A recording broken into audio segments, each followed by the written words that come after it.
این راه دوشنبه جرگتال است. بنابر بارشات برفی زیاد و یخبستنی راه حدوداً 150 ماشین در منطقه قلعه دشت ناحیه فیض‌آباد بند شدند. یکی از مسافران در بند مانده رابرت سوالن هست که عازم راغون شده است. رابرت سوالن سردار گروه اکسپرتی شرکت پایری مسئول تحقیق اجتماعی و اقتصادی طرح راغون است. او با درخواست بانک جهانی باید به سؤال پاسخ بجوید که کل نیروگاه راغون به محیط زیست منطقه تاثیر خواهد داشت و یا نه.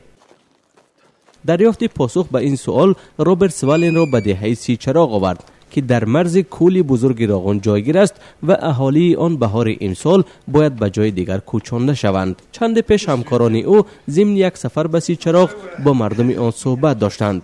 سوالن بعضی سوالهای دیگر دارد که می‌خواهد رئیس جماعت سیچراغ به آنها پاسخ بگوید.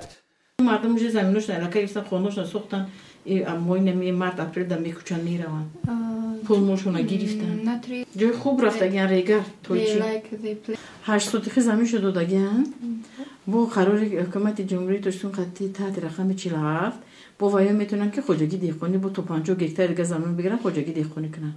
حالا گروه متخصصان شرکت پایری از ریجه معین شده کار دور ماندند و از بانک جهانی طلب دارند که مهلت کارشان تمدید شود. قبلا قرار شده بود که کارشناسان پژوهش راغون خلاصه سنجش خود را نه دیرتر از ماه می سال روان پیشنهاد کنند.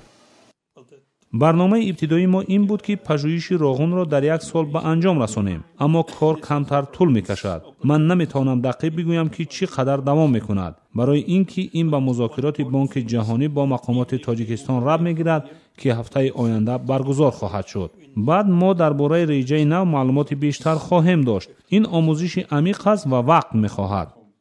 روز کوتاه زمستانی هم شب شد.